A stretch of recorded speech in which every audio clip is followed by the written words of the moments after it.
Hello there. Let's cure those Monday blues and talk some NBA basketball.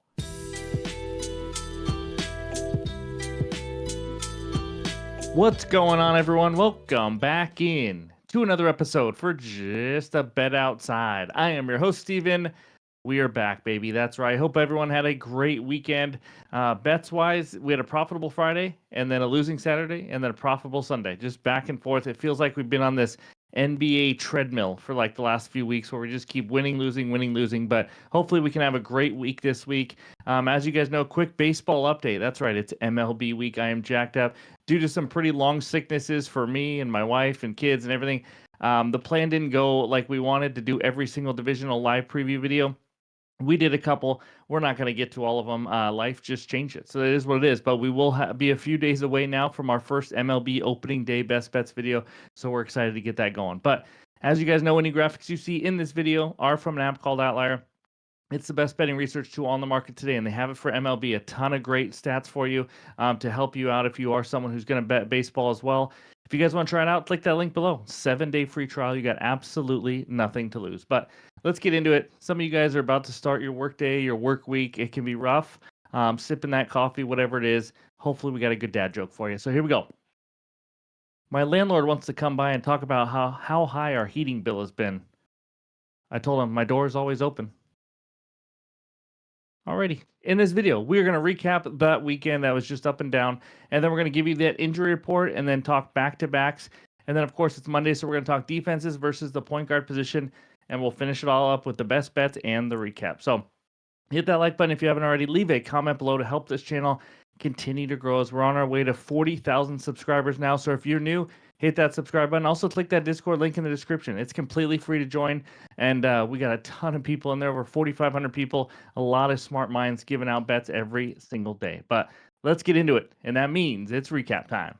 All right, we started out with a 3-in-1 day on Friday. Jalen Green, easy cash for the under. Kevin Durant got the job done pretty easily. Kawhi Leonard, big fourth quarter, got it done as well. But the Pistons lost on the money line on the road to a bad team. I don't know what to say. If they just didn't get it done, and they've been letting me down a lot. And the Clippers got the job done, but that's what cost us our 4-0 sweep. Saturday, Jimmy Butler over 13.5 rebounds plus assists. If you just had his assists, he went over. But guess what? The man didn't care about rebounding. He literally just did not give an effort when he's been dominating the last, like 8 rebounds, 11, 6, 8, and he just didn't get the job done. I think he ended with 12 or 13. Kyle Kuzma over 15.5 points. He had 14, had probably about 7, 8, 9 minutes of playing time left, just decided to do nothing. Just needed one more bucket. That's it. But it's one of those days. Again, 2 bets, you get over it. But Sunday, Justin Edwards, if you don't know, this guy is crushing it right now. He had over 12.5 points in the first half. It was a beauty. So that was a nice half-unit winner there. And then Aaron Gordon under 17.5 points, never really a doubt, ended with 13 there. And then Malik Beasley over 17.5 points. If you guys watched it, it was horrendous. He had 10 at halftime and then took 2 shots in the second half.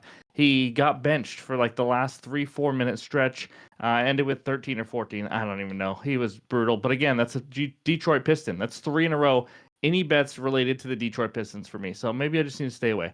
Anyways, 76 and 50 on the player prop unders as we had another good weekend for the unders. There's the overall record. You know what? We've been right around this 23 to 27 unit mark for too long, in my opinion. I wanted to hit 30 units, but we just keep yo-yoing. Hopefully we can have a good week. Again, there's a lot of teams tanking. Playing times and rotations are just getting bizarre right now, so just something to keep in mind. That's why we're kind of treading carefully some days. But that's what we got for the recap. Now let's talk the injury report. All right, we got an 8-game slate today. Let's go over some injuries. These are literally changing as I'm doing this. So, I mean, we're trying to keep up. This is the night before. LeBron. It's Lakers at Magic, but LeBron is probable. Rui Hachimura is questionable. Cole Anthony, the guard for the Magic, is questionable. T. Wolves, Pacers, Anthony Edwards, and Benedict Mathurin, one for each team. Both questionable in this game. I think Ant will play, but, you know, who knows. Raptors at Wizards. I don't even know because I haven't seen the update, but Raptors pretty much rested every starter on Sunday. I haven't seen their status for Monday, so maybe they're all wanting to rest again. Or maybe they're all going to play. You know what? Who knows with some of these tanking teams. Mavericks at Nets. Anthony Davis said, I don't really care that we're not doing anything. I want to play basketball. And he has moved up to the injury report now to doubtful. Maybe he moves up to questionable at some point, but just something to keep an eye on. He will be back with this team shortly. Brandon Williams, who's been playing a decent amount, he is probable. And then D'Angelo Russell and Zaire Williams for the Nets, both questionable. Sixers at Pelicans, Oubre, Drummond for the Sixers are questionable, and Zion is now in the injury report, questionable as well. Bulls at Nuggets, Trey Jones and Lonzo Ball out. Jokic, I think, questionably set out last game. Second night of a back-to-back. We'll see if he plays this one. And then we'll see if there's any other ones that pop up for the Nuggets as they are on that second night. And then Celtics Kings, Jaylen Brown is out for a couple games. And then Drew Holiday as well. Drew Holiday, Malik Monk, and Porzingis all questionable. I kind of mixed some players there. Monk is obviously for the Kings. And then Bucks at Suns, Lillard questionable, Beal out. And then Richards, Allen, and Plumlee, all for the Suns, are all questionable. Now, teams on a back-to-back, that means 0 days rest, obviously. Raptors, Sixers, Pelicans, Nuggets, and Celtics. Now, those records you see next to them are the against the spread records on 0 days rest. As you can see, they're just kind of okay, but then you got the Nuggets. How about 10-4 against the spread on 0 days rest? One of the better teams in the NBA. So that's what we got for the injury report and back-to-backs. Now let's talk the point guard position. All right, we start out with the defenses that give up the most points to the point guard position. And let's just say I'm going to talk about this one later, huh? Magic, 27.8 points per game given up. 2 point guards, the most in the NBA. Luka averaging 29.6 in the last 30 days. Any team or player that's in green means they are playing today. That's the only matchup for the points. So let's go check out the rebounds. We got one matchup. Wizards, 6.4 given up, facing Emmanuel Quickly, 4.7 rebounds per game. If he does play, that is the only matchup here. You see Luka up there averaging 9.1. Mavericks and Nets giving up the most rebounds to the point guard position. Now let's move over to the assists. We got no matchups, but some teams are playing. Mavericks, again, giving up the most assists to the point guard position. Again, if Anthony Davis plays, it could change their defense a little bit. And then Halliburton over there and Luka are the only two playing today in the top 10 for most assists per game. So take a screenshot. Hopefully this helps you out with some overs. Now let's take a look at some tough matchups. And as you can see, the Bulls, Suns, Kings, and Pacers all in the top 5 of fewest points per game to the point guard position of teams that are playing today. Warriors obviously leading the way.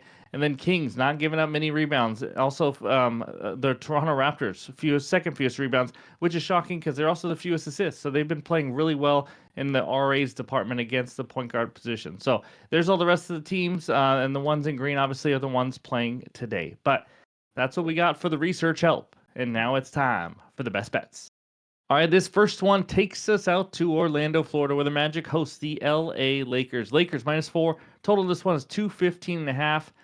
I'm going with the man, Luka. That's right. Give me Luka Doncic over 27.5 points, -130 on FanDuel for 1 unit. In case you can only get this at 28.5, this would be a 1 unit play at 28.5 for me as well. It's a bit of a chalky play. I'm not someone who usually sits up here and gives a lot of superstar over points bets, but I just like this one quite a bit. So he's back to being Luka, if you guys cannot tell. In the last 5 games, he's over in 4 of those last 5 games, scoring 45, 33, 31, and 34 in the over games, averaging 32.8 points per game in those last 5. Now, LeBron was out for some of them, I get it. But looking at games with both LeBron and Austin Reeves, the 2 other main scorers, as you can tell by this outlier screenshot, he's over in 5 of those 10 games. But as you can tell, it's a lot different from before and after. Luka was not himself when he first joined LA. Mentally, physically, he was not ready to play. You guys saw that. He was playing for a new team for the first time in his career, coming off an injury. But as you can see, when you look at that screenshot, he's over this in 4 straight games now, starting to find his rhythm. Scored 31-plus points in all 4 games with LeBron and Reeves, averaging 19 field goal attempts, 33 minutes per game, getting to the charity stripe 8 times per game. 18 would be sweet here. But Luka has just got his groove back, as you guys know. But here's the deal. You guys saw it earlier. It is a beautiful matchup. The Magic are known for being good defensively, but usually more against the forwards and the wings and things like that. They have struggled versus guards. It's been like that the whole season. It's not a surprise. The last 30 days, you just saw on the slides, they've given up the most points per game to the point guard position in the entire league. It's been pretty bad. That's pretty bad when you give up the most points, considering you have such a slow pace as well. With Dallas, Luka played them once earlier this year, scored 32 points. Obviously, different team, but just something to point out. Magic are a bottom 5 defense versus the pick and roll ball handler, which is why you're going to see some big games. Jordan Poole recently had 18 points. Van Vliet had 19. Van Vliet is the guy who didn't score more than 13 points in only scored over 13 points in one of his previous 9. He's not a guy who's scoring around 20 right now. Garland 19. Dame had 26. Kobe White 44, along with Trey Jones's 20 points in that game. 64 points from the two starting guards in the Bulls. There have been some big games against this Orlando Magic team. I just think this line is too low for a guy like Luka who can put up 30 in his sleep when he's back to his old self like he is now. It's an absolutely elite matchup. Just need to avoid the blowout. So give me Luka over 27.5 points as my first best bet. All right, the second one takes us out to Indiana, where the Pacers host the Minnesota Timberwolves. Pacers -2. Total in this one is 231. I got a player prop. Give me Tyrese Halliburton for a double-double, -115 on FanDuel. This is also going to be a one-unit play. To be honest, I'm kind of surprised that this is a playable line. Obviously, focusing on points and assists means you have to have 10-plus points, 10-plus assists. He could do it in rebounds if he wanted to, but his line is like 4.5. That would be a shock. But last 10 games, how about a double-double in all 10? Not a bad hit rate for a -115 bet. Averaging 20.6 potential assists per game in the last 10, averaging 18.43 points per game. Obviously, I'm not as worried about points, but with Halliburton, you never know. Hopefully, he can get it. But he has scored 10-plus points in 53 of 63 games. His line is like 17.5 or something for a reason. So, again, he should get 10-plus points. Now, for the assists, this is what it's going to be about. The last 10, like I mentioned, he's averaging 20.6 potential assists. He's turned that into 12.2 regular actual assists, not regular, actual assists per game. That's quite a bit. We just need 10 here. Now, the matchup. He just played the Minnesota Timberwolves on March 7th. He had 23 points and 13 assists.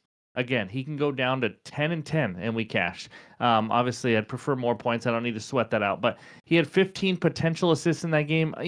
15 is not a ton, but for a guy like Halliburton, he converts a lot of his potential assists. But getting 13 on 15 is obviously pretty lucky. But again, we only need 10, and I think he has a chance to get more than 15 here in this one. He also took 15 shots, went 9 for 15, so had a good game all around.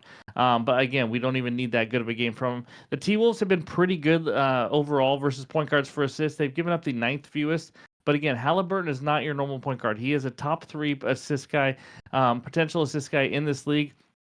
And he's already proven he can do this versus Minnesota. Now, recent point guards versus Minnesota, Jose Alvarado just had 6 dimes in 19 minutes. Not even close to the same point guard. Isaiah Collier had 6 dimes. He has had big games back in the past. He hasn't had as many lately. Jamal Murray, 8 dimes. Chris Paul had 7 dimes. Halliburton, if you don't know, in the last 10 games, he's averaging the most assists per game in the entire NBA. So he obviously has more potentials than any of those guys. So overall, I just like him. We just need 10. I thought this line would be like -160, -170, honestly, and maybe he gets there by tip-off. But huge game for both teams. If you don't know, they're both going to play, as if it's a playoff atmosphere. You would hope, at least. But I expect big minutes from Halliburton trying to get this one. Or get this win. So give me T. Hal for the double-double as my second and final best bet for the video. There is not a ton of props out right now with some back-to-backs and things like that, so I don't want to stay up till 1 or 2 a.m. But those are my 2 best bets. More plays will be coming, but I also want to talk about a lean real quick. All right, I have an alt line parlay here as a possible best bet, but there's just no props for this yet, or no odds, so I'm trying to wait to see what we get here. But it's Kobe White, 20-plus points for the Bulls, and Justin Edwards for the Philadelphia 76ers to get 12-plus points. So real quick, Kobe White, 20-plus points.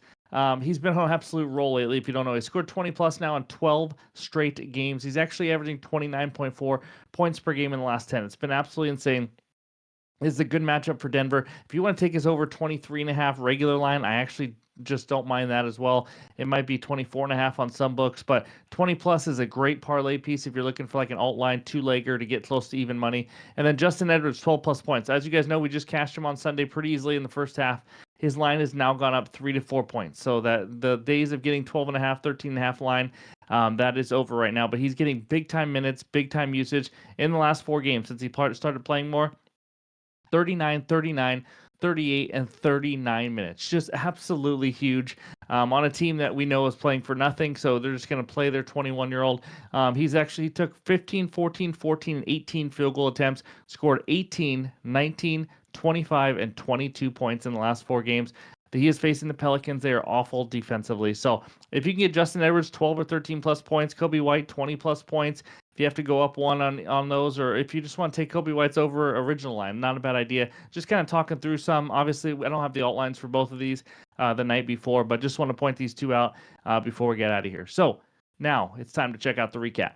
There it is, the two best bets so far. Give me Luca over 27.5 points, minus 130 for a unit. Again, if you can only get 28.5, I like it there too. And then Tyrese Halliburton for a double-double. Make it 11 straight for me, Hallie. That's another one-unit play. And then, of course, more plays will be coming in the morning in the pinned comments below on X and on Discord. A lot of moving parts with injuries at this time of the year, so I don't want to force 3 or 4 bets right now as we're still waiting for props to come out. But thank you guys for watching, as always. If you haven't already hit that like button, I would really appreciate it. Hope you guys all have a great Monday, and we'll talk to you soon.